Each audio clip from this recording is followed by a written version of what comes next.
waaqayyoo deemna. Sagalee dhuman jalqabaa kaasee irraa sagalee waaqayyoo ilaalaa jirruun jalqaba kana dubbisaa kutaa adda addaa keessaas ilaalaa jirra. Akkas jedha wangeela Maarqos boqonnaa 8 lakkoofsa 34 kaasee isa jiruudhaan nan dubbisa. Maqaa gooftaa Yesuus Kiristoosiin akkana jedha. Inni tuuta jaraa bartoota isaatii wajjin ofitti waamee namni tokkollee ana duukaa bu'uu yoo barbaade waa'ee ofiisaa dhiisee fannoo isaa isa anaaf jedhee baatu ofirra kaa'atee ana duukaas haa bu'u. Haleluuyaa. Irra deebi'een dubbisa. Inni tuuta jaraa bartoota isaa wajjin ofitti waamee namni tokkollee ana duukaa bu'uu yoo barbaade waa'ee ofiisaa dhiisee fannoo isaa isa anaaf jedhee baatu ofirra kaa'atee ana duukaas haa bu'u jedhee itti fuudhe. Haleluuyaa. Galanni waaqayyoodhaaf haa ta'u. Egaan sagalee waaqayyoo walii wajjiniin kan nuti ilaalaa jirru gaan kutaan amma dubbise keessaati. Mata dureen akkuma obboleettiin koo sila jette gaanii duuka buutuu dhugaa ta'uun gatii inni nama baasisu kan nuti ilaalaa jirru. Duuka buutuu dhugaa ta'uun gatii inni nama baasisu. Duuka buutuu dhugaa kan hin jedheef immoo baay'eetu tuuta baay'eetu gooftaa Yesuus Kiristoos duukaa bu'aa ture. Kan nyaate nyaataaf fayyuudhaaf waan adda addaatiif ilaalleerra yeroo darbe egaa kana keessa deebi'uu hin danda'u. Baay'eetu duukaa bu'aa ture garuu dhugaatti duukaa hin buune turre. Garaarraa miti. Dhugaatti jireenyaaf miti kan isaan duukaa bu'an. Har'a anaaf isiniin Kiristoos Iyesuus duukaa bu'uun dhugaatti jireenyaaf nuuf haa ta'u. Haleluuyaa. Galanni waaqayyoodhaaf haa ta'u. Kanaaf egaan duuka buutuu dhugaa ta'uun gatii inni nama baasisu walii wajjiniin ilaalaa turre gaanii inni jalqabaa warri har'a seenan yoo jiraatanii keessa deebi'een barsiisu garuu qabxii masaa duwwaan himee darba. Inni jalqabaa of ganuu barbaada. Gatii inni nama baasisu of nama gansiisa. Waa'ee ofii akka dhiisan, eenyummaa ofii akka dhiisan, ofiif jiraachuu dhiisuu gaafata jechuudha. Duuka buutuu dhugaa ta'uun gatii nama baasisa. Eenyummaa ofii dhiisuun, ulfina ofii dhiisuun waan baay'een gatii nama baasisa. Inni lammaffaa immoo wanta Kiristoos isa duukaa buune kana caalaa jaallannu jibbuu dhiisuu nu gaafata jechuudha. Isa caalaa wanta na jaalladhu nuun jedhu jaallatamuutu irra jiraata waan jedhamu nama dhiisisa jechuudha. Bartuu dhugaan abbaa ofii, haadha ofii, haadha manaa, ijoollee, obboleessa, obboleettii ilaallee turre. Lubbuu ofiisaayyuu anaaf jedhee kan hin dhiisne ana duukaa bu'uu hin danda'u. Bartuu koo ta'uu hin danda'u jedhee gooftaa Yesuus. Isa kana ilaallee qabxii isa sadaffaa irratti immoo baay'ee kan nama dhukkubu baay'ee wanta handhuura ta'e tokkodha. Badhaadhummaa qabeenya jaallachuu irraa nama deebisa jechuudha. Badhaadhummaadhaaf iddoo guddaa, qabeenyaaf iddoo guddaa akka ijaatti ilaallachuu, dursa laachuu isa kana ganuu nama barbaachisa jechuudha. Bartuu dhugaa ta'uun. Fakkeenya gaarii kan ta'u gooftaan Yesuus Kiristoos dubbatee ture kutaa kana keessatti ilaallee turre. Namichi sooressi tokko si duukaan bu'a jedheen ati barsiisaa gaarii jedheen.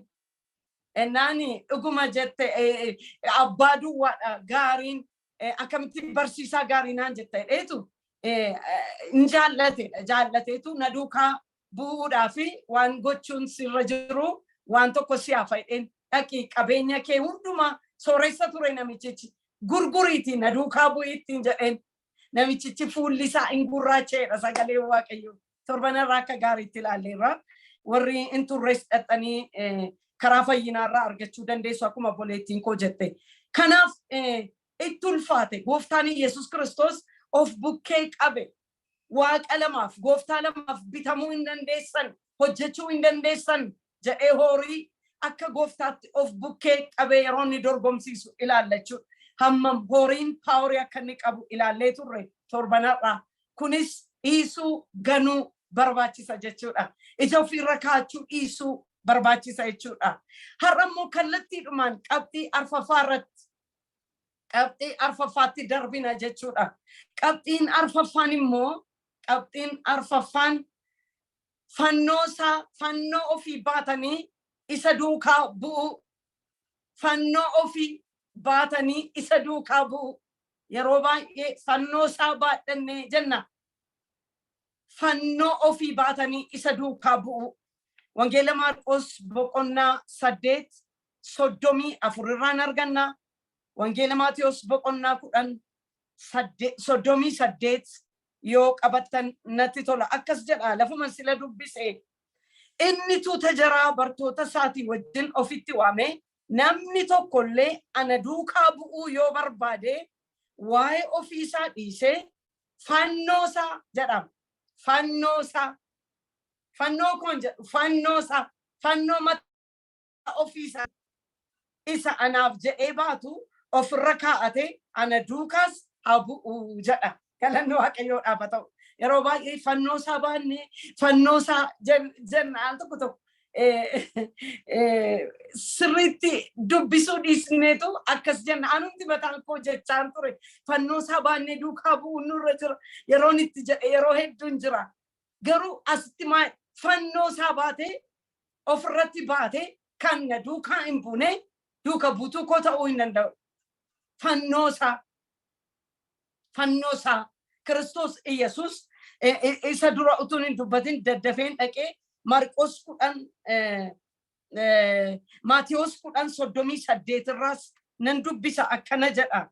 10:38 irraa akkana jedha.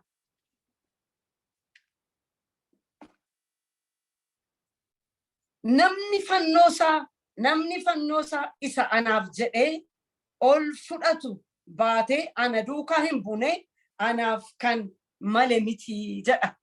Anaaf kan malee mitedha.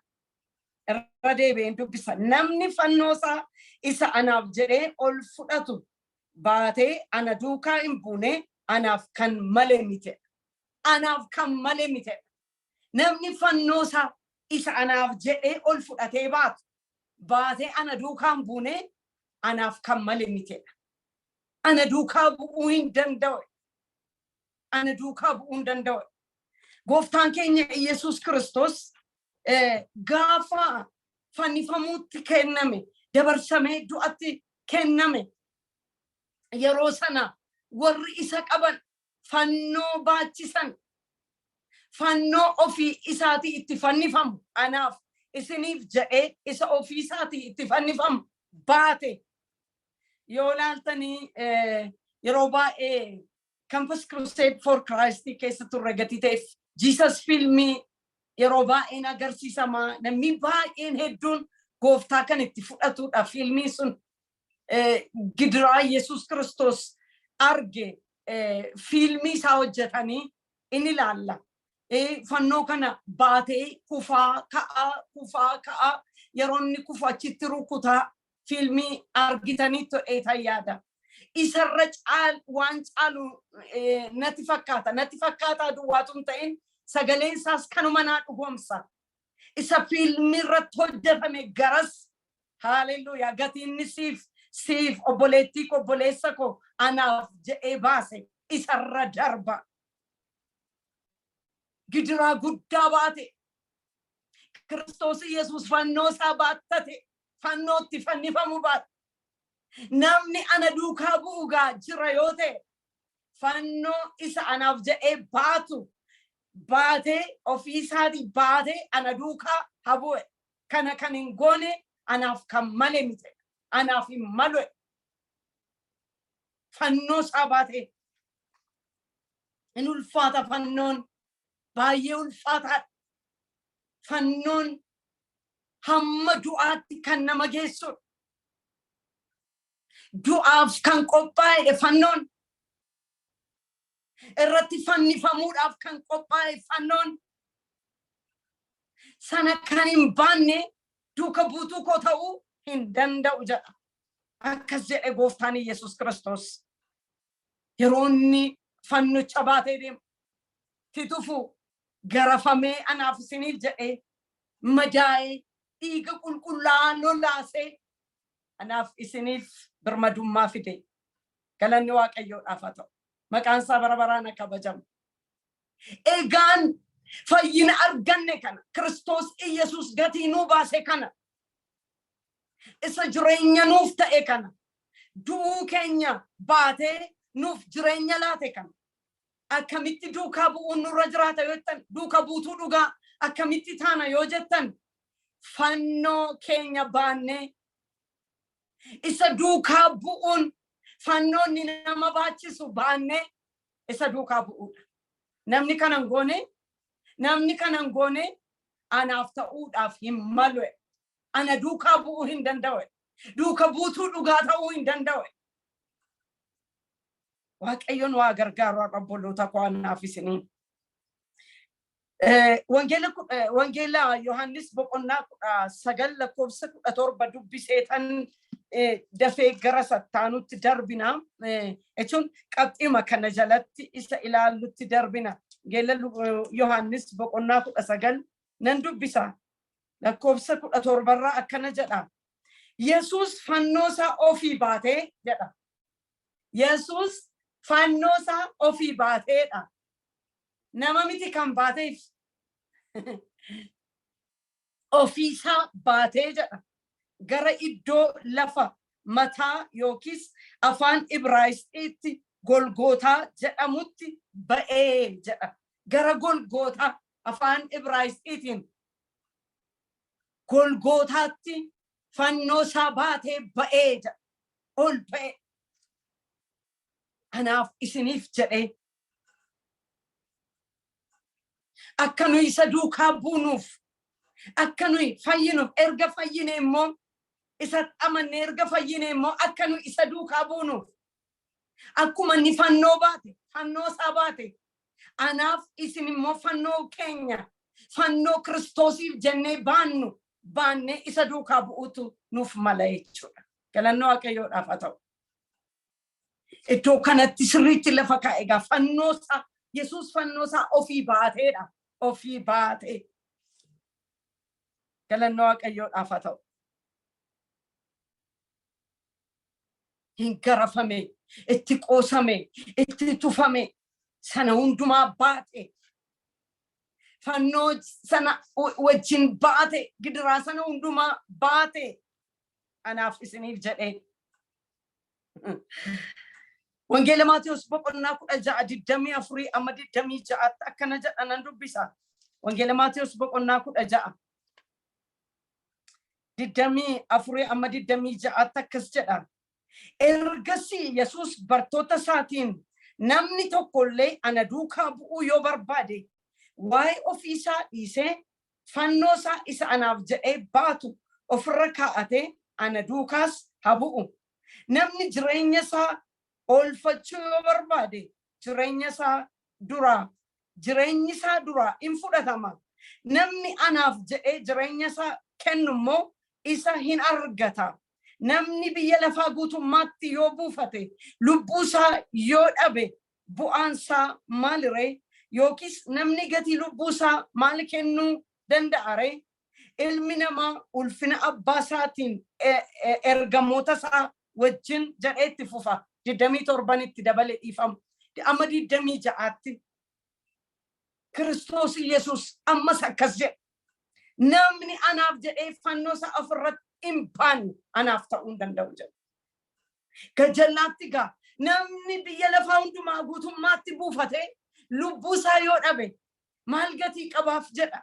Biyya lafaa buufate qabeenya horatee fira horatee waan hundumaa isa torban darbe ilaalle hundumaa godhate abbaa koonnaa caalaa, haadha koonnaa caalaa, abbaa manaa koo, haadha manaa koonnaa caalaa, mucaa koonnaa caalaa jennee qabeenya koonnaa caalannee Kiristoosiin wanti nuyi caalchisne hundumtu biyya lafaa kana keessatti wanta argamu hundumaa buufate namni lubbuu isaatti yoo hir'ate maal gatii qabaree jedha iddoo kanatti. Inni bartuu dhugaa, duuka buutuu dhugaa ta'uu hin danda'u jedha. Ana duukaa bu'uu hin danda'uudha. Waaqayyo har'a maqaa Gooftaa Yesuus Kiristoosiin ija keenya nuuf abanu. waaqayyo hubannaa nuuf laata obboloota koo dhugumanis ni jedha waan inulfaata haa ta'u iyyuu malee ayyaanni waaqayyo nama dandeessisa waan nu hin dandeenye ba'aanuun baachisu waaqayyo tasumayyo waan nu hin dandeenye nu baachisu ofiisaati qoramee argee darbe gatii ta'eef isanirra darbeerra immoo darbina gatii ta'eef deemuun isa duukaa bu'uudhaaf sun hundumtuu akka nu mudatu sun hundumtuu akka nu eeggatu yeroo akkas jennu gaa fannoo Kiristoos Iyesuus duukaa bu'uudhaaf jennee fannoon keenya sun maayini yoo jenne fannoo jedhamu gidiraa jibbamuu ari'atamuu jibbamuun fannoodha ari'atamuun fannoodha hamma du'aatti gidirfamuun fannoodha Kiristoos Iyesuus duukaa bu'uu keenyaaf jibbamuun keenya fannoodha obboloota koo fannoodha namni eenyuyyuu jibbamuun barbaadu mucaa xinnoodhaa kaasee amma nama guddaatti nama hundumtuu namni jibbamuu barbaadu tokko hin jiru namni homaan qabne kadhattuudha jenna qorannoon iyyuu gaggeeffame immoo isaan sooressoota jedhameera yeroo tokko namni ta'e tokko doktariin tokko riisarchii uffatee wayyaa warra kadhattuu uffatee hojjeteera jedhama guyyaatti galii isaan galchanii galii guddaa akka ta'e namni sun qoratee bira ga'eera haa ta'u iyyuu malee akkan jecha namaa ilaalcha namaatti namni kadhattuun hiyyeessi xinnaa guddaan jaallatamuu hin barbaada Kiristoos Iyesuus duukaa bu'uun garuu fannoonni nuyi baan jibbamuun hin dhufa Kiristoosiif jedhanii jibbamuun jira jechuudha abbaadhaan jibbamuun hin dhufa haadhaan jibbamuun hin dhufa haadha manaadhaan jibbamuun hin dhufa namoota hedduu beekna baqa namoota hedduu Kiristoos Iyesuusitti amanuu isaanii Kiristoos Iyesuusiin duukaa bu'uu isaaniirraa kan ka'e manaa kan ari'ataman dargaggoota baay'ee beekna umurii keenyatti manaa kan ari'aman umurii yeroon jedhu umurii dargaggummaa yeroo turre bara dargaggummaa keenyatti dargaggummaa isaaniitti mana ari'atamanii hammar'aatti warraan jibbamanii kan jiran ani beekaa sinis beektu ta'a namoota beektan qabaachuu dandeessu Kiristoos kanan dhiistu taanaan bakka lammaffaa awwaala keerran ijaajjinu simpeennuun nun beektodhani namoota baay'eetu akkas kana fidaga fannoon isa kana jibbamuu ari'atamuu hawaasa keessaa ba'uu bara dargiin yaadadhan hawaasa keessatti baay'ee jibbamna ture baay'ee ola deemtota nuyi leclecee baay'ee dargaggoota taane baay'ee jibbamna bakka baay'ee akka isaanitti nu ilaalan isinitti ibsuu hin danda'u beektu baay'een keessan baay'ee hawaasa keessaa baasanii amma ibidda durii ollaarraan fudhata ibidda kibriitiinis egaa barama kana yuura kasagaanii haa ta'uyyuu jaalalli guddaan gatii jiruu fi namni ibiddallee ollaanillee ibidda wal biraa fudhata ibidda akkan kennineedhanii du'aa ga'ii isaanii akkan dhandheedhame waan jedha bakka hawaasa keessaa baasamanii ba'amee jibbamuu guddaatu ture kun fannoo baachuun kun amma kamitti deema yoo jettan mee sagalee waaqayyoo keessaa walii wajjiniin in ilaalla wangeela Yohaannis boqonnaa 15 Kiristoos Iyesuus kan inni dubbate wangeela Yohaannis boqonnaa 15 18 amma 19 wangeela Maatiyos boqonnaa 5 lakkoofsa 11 wangeela Yohaannis boqonnaa 16 2 tartiibumaan ilaalla sakan warri qabattan qabachuu dandeessu wangeela Yohaannis boqonnaa 15 lakkoofsa 18 amma 19tti nan dubbisa akkana jedha baay'ee gidiraa gurguddaan akka namarra ga'u sun fannoodha Kiristoosiif jedhanii jibbamuun ari'atamuun maal akka inni namarraan ga'u 19 nan dubbisa 15 18 19 irra jiru nan dubbisa akkana jedha Yesus itti dabalees biyyi lafaa yoo isin jibbe isin dura akkana jibbe beekaa. Argitanii Kiristoos Yesuusin biyyi lafaa hin simanne. Ishoo fayyisaa biyya lafaa masiicha dhufeette biyyi lafaa hin simanne. Kanaaf Yesuus akka jedhe Yesuus itti dabalees biyyi lafaa yoo isin jibbe isin dura akka ana jibbe beekaa. Haleluuyaa. Duuka buutuun dhugaan kana beekuutu irra jiraata jechuudha. Jibbamuun akka jiru. Lafa hojiitti jibbamuun akka jiru. Hiriyaadhaan jibbamuun akka jiru. Firaan jibbamuun akka jiru. Maatiidhaan jibbamuun akka jiru. Hawaasaan jibbamuun akka jiru. Isin dura anaan na jibbe. Tu biyyi lafaa simatteetti ta'ee duuka buutota dhugaa Kiristoos duukaa bu'anis biyyi lafaa inuma simatti turte. Garuu dursitee anaan na jibbite. Biyyi lafaa anaan nan simanne jedhee dubbata iddoo kanatti gooftaa Yesuus. Kan biyya lafaa utuu taatanii biyyi lafaa akka kan saatiit isin hin jaallata ture. Amma garuu anatu biyya lafaa keessaa isin fo'ate malee isin kan biyya lafaa waan hin taaneef biyyi lafaa isin hin jibbaa. Haleluuyaa. Ameen. Biyyi lafaa ammayyuu nun jaallatin maqaa Yesuusiin. Maaloo ameen jedha. Maal biyya lafaatiin jaallatamuun hojii qabu. Haleluuyaa. Waaqayyo sinaa eebbisu. Ameen jedha jechuun jaallatamu. Ameen. Biyyi lafaa dhuguman isiniin jedha. Phaawulos akka jedha ani biyya lafaatiif du'eera biyyi lafaas anaaf du'aadha. Haleluuyaa. Biyyi lafaa nuuf du'aadha. Nuuf fayyadu dhuguman isiniin jedha. Haleluuyaa. Maaliif Kiristoos Yesuusiin gooftaa keenya hin simanne biyyi lafaa. Hin simanne. Anaan dursee na jibbe. Kanaaf immoo yeroo ana duukaa buutanii fannoo keessan baattanii yeroo ana duukaa buutanii hin jibbamtu. Bakka underline jala muree nutti meera bakka hin jaallatamtu, hin simatamtu, hin jenne. Biyyi lafaa kan see warra ta'an duwwaa jaallata. Isin biyya lafaa keessaa miti. Biyya lafaa keessaan isin baase, isin hin filadhe. Isin kan biyya lafaa miti. Kanaaf akka jedhamu ergaa Yohaannis duraa keessaa namni jaalalli biyya lafaa keessa isaa jiru jaalalli abbaa keessa isaa hin jiru. Biyya lafaas waan biyya lafaa keessa jirus hin jaallatinaadha. Yohaannis ergaa isaa keessatti immoo Yohaannisuma isa kanatu barreesse ergaa Yohaannisis galanni Waaqayyoodhaaf haa ta'u. Biyya lafaa waa'ee biyya lafaa akka gaariitti lafa kaa'eera. Kiristoosiin utuu simattee biyyi lafaa hin ajjeestu turte. Dabarsitee fayyisuudhaaf isanii dhufe dabarsitee du'atti hin laattu turte. Garuu biyya lafaatiif hin dhufne biyya lafaatiif ta'uu walii galuudhaaf hin dhufne gatii ta'e biyya lafaa wajjin walii galuudhaaf hin dhufne gatii ta'e nus akka nuyi biyya lafaa wajjin walii gallee ta'e nuun eeyyamne hin jibbamtodhe bakka hin jibbamtu. In jibbamtodheera. In jaallatamtu. In simatamtu.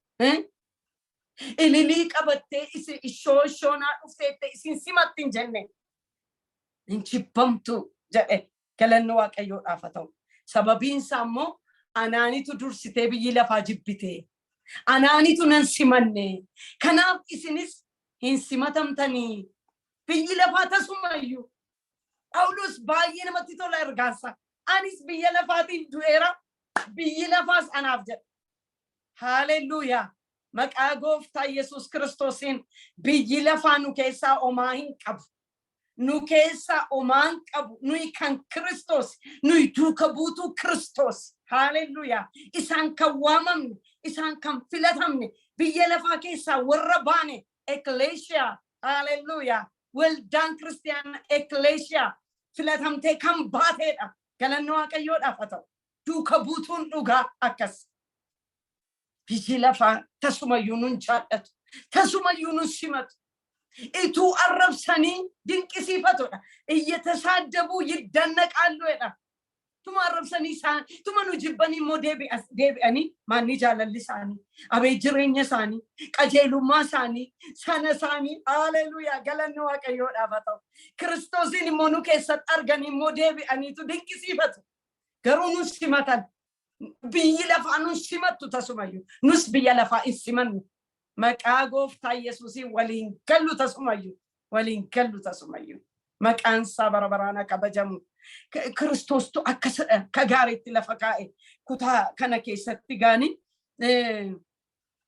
wangeela Maatiyos boqonnaa 5:11 irrattis immoo akkana jedha iddoo sanatti lallaba gaararraatti gooftaan Yesuus Kiristoos lallaba gaararraatti iddoon sun akkas jedha nan dubbisa 11 irraa akkana jedha anaaf jedhanii namoonni yommuu isin arrabsan anaaf jedhanii namootni yommuu isin arrabsan yommuu isin ari'atan sobaan waan hunduma yommuu isin irratti dudubbatanis gammadaa haleluuyaa gammadaa amen biyyi lafaa kan keessan miti gammadaa haleluuyaa warri dukkana keessa jiran walii galuu hin dandeessanii gammadaa haleluuyaa maqaan isaa ulfaatu isaan sobaan isin irratti kun hundumtuu fannoo dhaga sobaan namarratti dubbatamuun na yaadadha akkas jedhu turan dur warri pheenxee mana cufatanii waan jedhan dhabanii sobaanii mana cufatanii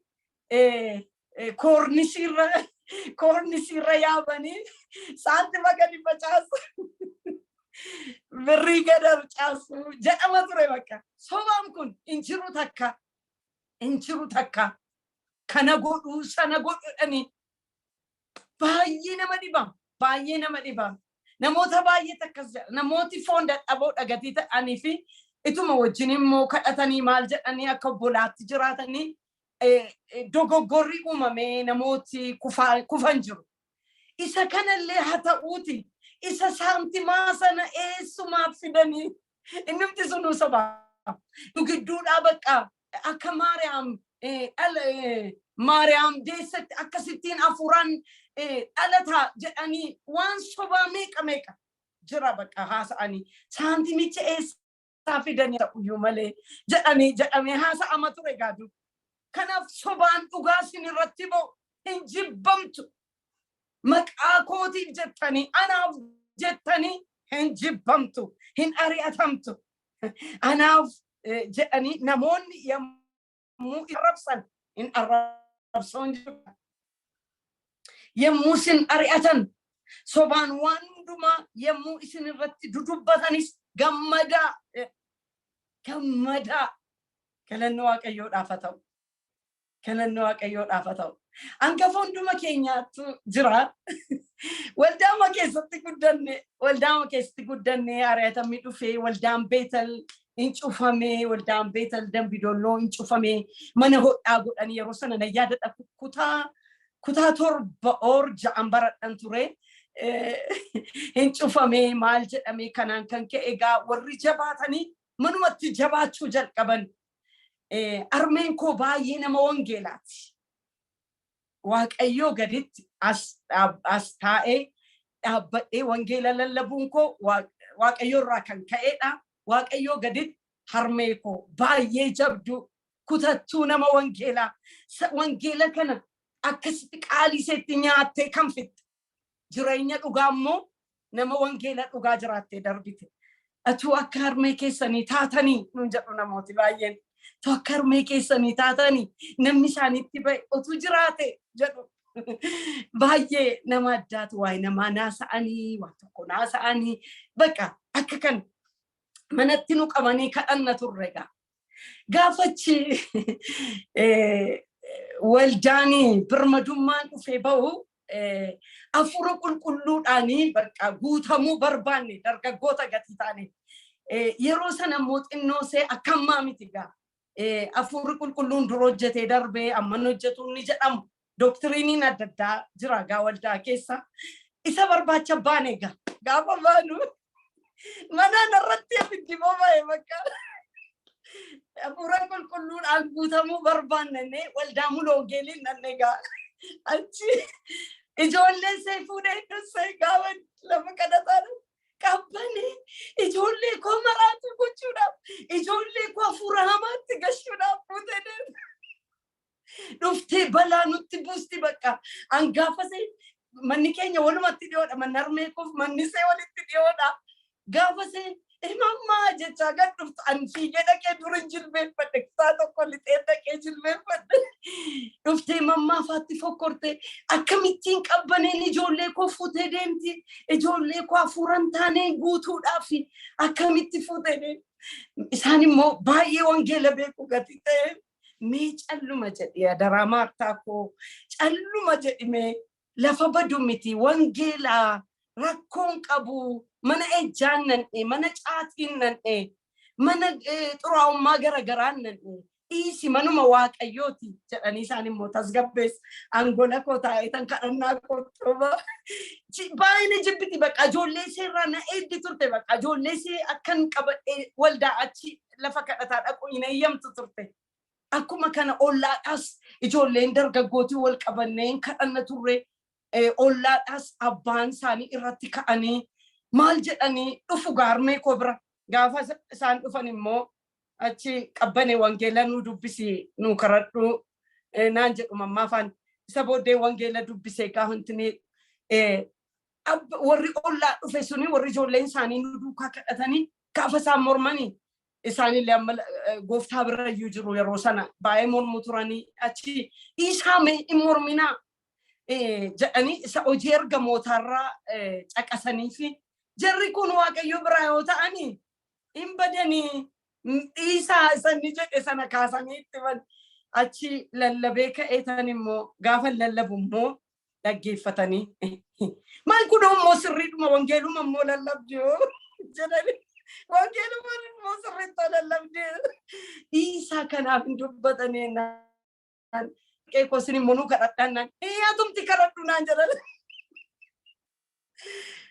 amma kana duras baay'ee balaaleffannaa guddaatu Kiristoos duukaa gaafa buutan eessaa jalqabaa manuma keessaa jalqaba ollaadhaa jalqaba fagoodhaan dhufu kanaaf ari'atamni gurguddaan nurra ga'ee karaa hojii yeroo hojii mootummaa keessa turres ari'atama gurguddaatu narra ga'e garuu dhugaatti Kiristoos duukaa buunaan ari'atamni Kiristoositti adda naman baasu duuka buutuu dhugaa ta'urraa gara booddee naman deebisu ittuma nama jabees ittuma abidda nama godha haleluuyaa galanni waaqayyoodhaaf haa ta'u ari'atama gurguddaa kanaaf Kiristoos Yesuus gaan hin jibbamtu jedhe hin ari'atamtu walga'ii keessaa isin baasu waan gurguddaa hamma du'aattillee wangeela Yohaannis boqonnaa 16 akkana jedha nan dubbisa wangeela Yohaannis boqonnaa 16 lakkoofsa 2 akkana jedha nan dubbisa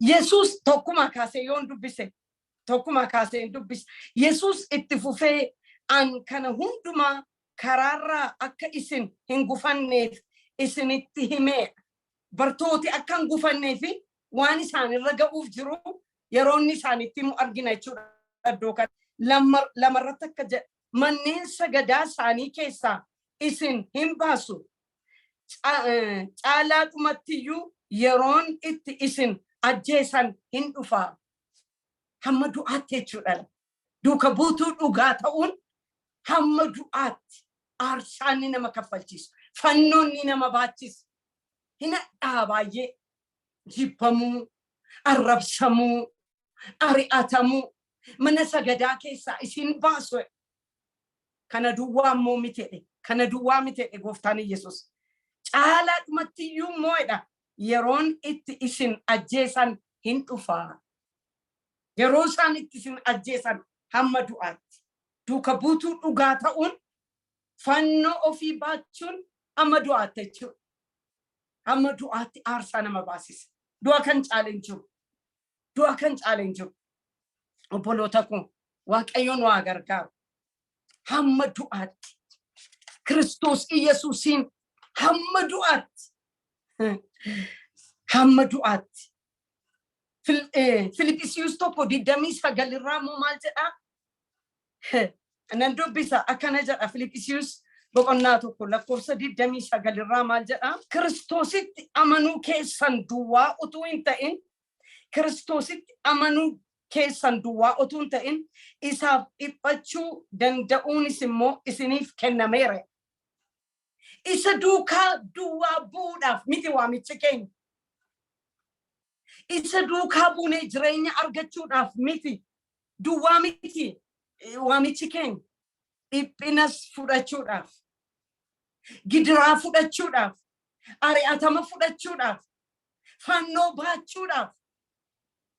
Fannoo keessan baadhaati anna duukaa bu'aa. Eenyullee fannoo isaa ofirratti baatee kan na duukaan buune duuka buutuu koo ta'uudhaaf immalle isaaf immaluudha bakka. Isaaf immaluudha. Har'a Waaqayyo gara kuteenya wangeelaa nuuf laatu. Wangeelaaf warra garaa kutatan. Dhugaatti duuka buutuu Kiristoos ta'uudhaaf warra garaa kutatan Waaqayyo nu haa taasisu. Amma eessaatti? Hamma du'aatti. Amanuu duwwaadhaaf miti. Isaaf dhiphachuu danda'uunis immoo isiniif kennameera. Isaaf jennee dhiphachuu isiniif kennameera bakka. Isatti amanuu duwwaadhaaf miti. Sila komentarii tokkoon dubbisan ture dhimmuma kana ilaalchisee. Akkas jedha ture. Kiristiyaana lama duuka buutuu lamatu jira. Gosa lamatu jiraadha. Caaffati sun. Inni tokko isa homaa seeftii isaa eeggatee gidiraa sanas hin barbaadu, jibbamuu sanas hin barbaadu, ari'atama sanas hin barbaadu, Kiristoos kana duukaa immoo buusa barbaadu. Inni tokko immoo gara inni biraa immoo inni lammaffaa immoo Kiristoosiif jedhee jibbamuu, ari'atamuu yoo du'a fida ta'es amma du'aatti. Haalelooyaa. Haalelooyaa. Jiraannes kan Kiristoos, duunes kan Kiristoos. Jireenyi anaaf jireenyi Kiristoosi. Du'is bu'aa kooteedha Phaawulos. Anaaf jireenyi Kiristoos. Du'is bu'aa kooteedha. Yoo duunes lafa dhannu beenna nuyi. Haalelooyaa. Galanni isaaf haa ta'u. Maqaan isaa ulfaatu. Yeroo tokko takkas ta'e ba'aa warra Kiristoosin garba jedhanii kanan qaban ture. Baay'ee keessa ba'ee yeroo ayyaana isaanii baay'een aara. Lubbuu amma kana si'ooliin deemaa gooftaadheen balbala cufadheen ol lixeen boo'a. Isa dhugumaati. Ijoollee lamayyuu da'eera yeroo na yaadadha gaaf tokko bakka biyyichi biyya jaraati akka jirutti guutanii sirba intineechaa dhufanii gaa faarfannaa isaanii jedha ta'ee sirban jedha ta'een beeku akkuma ta'e ta'u faarfannaa isaanii faarfachaa dhufanii ilaalee baay'ina isaanii ilaalee aareen balbalicha akkasuma gad darbadheen fiigee dhaqee jilbeenfadhee gooftaa si'ool sin galateeffatu du'aan sin galateeffatu lubbuu namni kun si'oolitti yeroo gadi bu'u maaloo jedheen boo'e bakka maaloo jedheen achi ka'een an jaruma fakkaadhee intini lafa isaaniitti wal argee isaanii sana lixee Kiristoos karaadha dhugaadha jireenya jedheen lallabee achumatti yoona ajjeessanis haa ta'u ennaani lakkii dhiisii qumuxxulii isaaniitiin si dhaunaa jedhan boleessi tokko jaarsa waldaan. Lakkii dhiisii qabu. Nu garas immoo dhufanii buufatanii turani. Dhaqiidhuma achuma isaanuma fakkaadhee lixeen lallabee achittis baqa yoon du'es yoon darbes jennaan dhiisii jedhe. Ganaa waan baay'ee hojii baay'ee si eegaa dhiisii naan jedhe. Waan tokko Malif nuyi jireenyi Kiristoos. Du'is bu'aa keenya haalelooyaa. Namni fe'ame iyyuu du'a. Ciisee iyyuu achumatti hafa. Du'a. Fayyaa obbolaarraa gargar ba'ee mucaa dhumti maatii nuuf ta'e. Fayyaa obbolaarraa laaqana wajjin nyaatanii gargar ba'anii dhaqeema baajaajii keessatti du'e bakka. Mucaa maatii wajjin guddannee akka firaachuun akkuma firaati maatiin durii. Firaachaa maatiin durii dhuguman isiniin jedha ollaan durii beektu isin akka kanatti wajjin guddannee baay'ee du'aagee gidduu kana keessa keenya nu gaddisiise keessa garuu nama gooftaatti gara gooftaa deeme sanbata barsiisaa ture waldaan baay'ee tajaajila tasfuun beeka gidduu keenya jira wajjin turan wajjin kadhachaa turan tasfuufaa wajjin beeka dhuga baatuudhanni kanaaf dhugaan isiniin gara gooftaa deeme namni taa'eedhuma fayyaan du'a. Namni ciiseen du'a.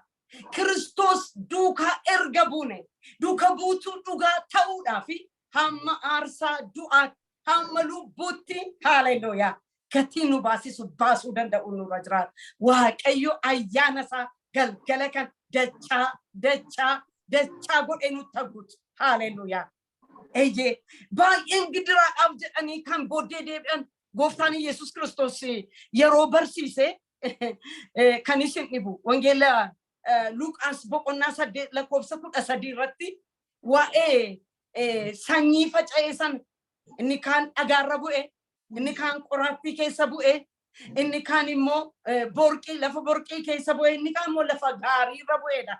Hiika sanaa gaafa dubbatu wangeela Luqaas boqonnaa 8:13 inni dhagaarra bu'e akkasidha. Yeroo sana guddatu yeroo sana dhagaarra wanti bu'e hundee gadi fageeffachuu hin danda'u. Mineraalii adda addaa argachuu hin danda'u. Albuuda adda addaa argachuu hin danda'u. Dhagaarra bu'e gatii ta'e yeroo sana goga'e.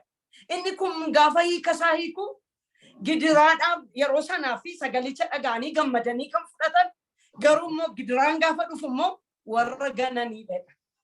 Yeroo gidiraatti warra Kiristoosiin ganan akka hin taane Waaqayyo nu gargaara. Gidiraa keessatti warra Kiristoosiin ganan akka hin taane Waaqayyo nu eega. Kanaaf fakkeenyi gaariin immoo deebi'ee immoo Maatiyos 26 33 amma 34 irratti waa'ee Phexros dubbata. Gaafa Phexros Kiristoositti baay'ee close ture, baay'ee intimate ture bakka. Itti dhiyaataa hin jejjera. Nagantu jedheen yoo hundumtuu si ganee ansin ganuu jedheen Kiristoosiin. Bakka qabamuun koo ga'eera hundi keessan nagantu. Yoo hundumtuu si ganee ansin ganuu. Phexrositti sirrii isaatti mee gooftaan Yesuus. Atuun daaqooniin iyyin si'a meeqa? Si'a 3 nagante. Baay'ee nagaddisiisa kutaan sun. Garuu ammuma du'aatti immoo fagoos dhaabbatee fagaattee duukaa bu'uyyuu malee warri kaan ikkoo sodaatanii ta'anii haa ta'uyyuu malee itti dhiyaatee maal jedhee kaniyyuu duukaa bu'e isuma haa ta'uyyuu malee sagalichi irratti raawwate. Gidiraan Kiristoositti adda nuun baasin. Roomee 8 irraa akka jedhu oliiquu gadee deebi'uun argachuu dhabuun gidiraan dhiphinni Kiristoos jaalala Kiristoositti adda nan baasu dubbata Phaawulos. Obboloota koo bartuu dhugaa ta'uun gatii kaffalamu nama kaffalchiisa gatii kaffalamu kaffallee duukaa bu'uu gaafata. Bartuu dhugaa ta'uun malee amma gidiraan hin dhufnetti hammumtuu hin dhufnetti seeftii mataa keenya eeggannee duukaa kan buunu miti. Du'is dhufe gidiraanis dhufe hamma du'aatti isa duukaa bu'uudha. Waaqayyoo kan akka goonu nu gargaaru. Ayyaanni Waaqayyoo nu utubu obboloota koo. Iska macarrashaan mitsanaarsu yidinaale hamma dhumaatti kan jabaatee dhaabbatu inni hin fayyadu. Duuka buutuu dhugaa ta'uun gatii kana nama baasisaa. Egaa har'aaf asuma irratti yoon xumure natti tola. Waaqayyo isa dhageenya nuuf eebbisu warra gidiraa keessatti arrabsamuu keessatti jibbamuu keessatti isa duukaa dhugaadhaan bu'an Waaqayyo nu taasisu. Waaqayyo sagalee kana nuuf eebbisu. Ayyaanni Waaqayyo dachaa inni akka nuyi duuka buutuu dhugaa taanu nu godhu maqaa Yesuusiin dachaa nurratti ta'u. Eebbifamaa Waaqayyo sinaa eebbisu sagalicha nuuf eebbisu Waaqayyo fayyaa ta'a.